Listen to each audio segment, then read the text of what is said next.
各位网友，大家好，我是包民。我们今天要说的话题是日本针对钓鱼岛增设夺岛部队。最近呢，日本自卫队增设了一支600人的夺岛特种部队，主要针对钓鱼岛方向。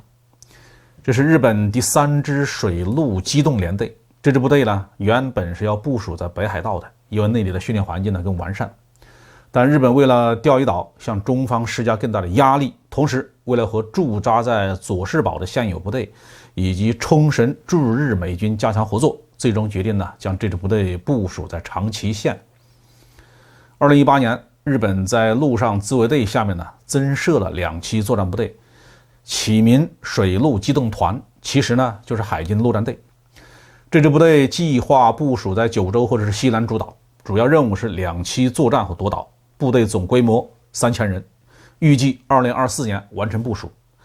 最近设置的就是水陆机动团的第3联队。日本自卫队的职责是专守防卫，不能参加进攻性的军事行动。但是近年来，在美国的纵容和支持下，日本不断的放宽自卫队的权限。水陆机动团呢，就是海军陆战队，就是执行海外攻击性作战任务的部队。日本设置水陆机动团的用意不言自明。往近的说，日本是为了应对钓鱼岛问题；往远的说，日本瞄准的是台海，为将来配合美军介入台湾做准备。前不久还和美军法军联合演练巷战。除了高调表态介入台海，日本在钓鱼岛方向也是动作频频。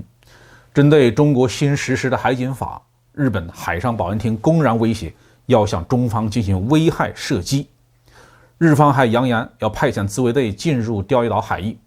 在实际行动上，日方默许和纵容一些右翼分子以捕鱼为借口驾船冲击钓鱼岛。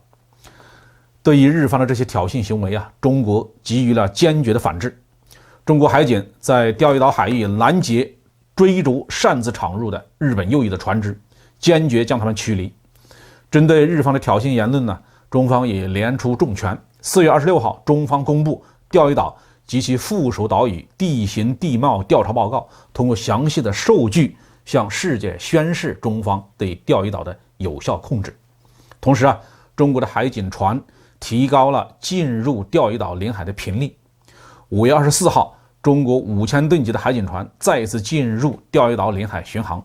日本内阁官方长官加藤胜信24号向记者承认，中方海警船只连续101天驶入钓鱼岛周边，令钓鱼岛周边的局势非常严重。从过去20多年来，中日在钓鱼岛问题上的对抗的情况看呢，日本可谓是敬酒不吃吃罚酒。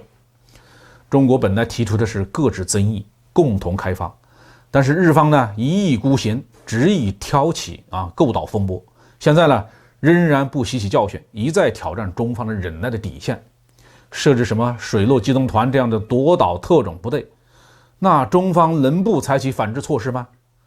据日本媒体的报道中国海警在钓鱼岛海域常态化的轴日巡航，每一次巡航，中国海军的军舰都在后面不远的地方监视协同，随时准备应对突发事态。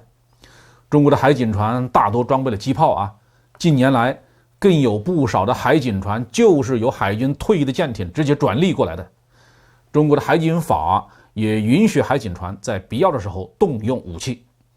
以中国海警现在的实力，日方对钓鱼岛有再多的想法也是枉然中国海军陆战队编制10万人，日本区3000人的水陆机动团能管什么用？好，这期话题就说到这儿，下期节目再见。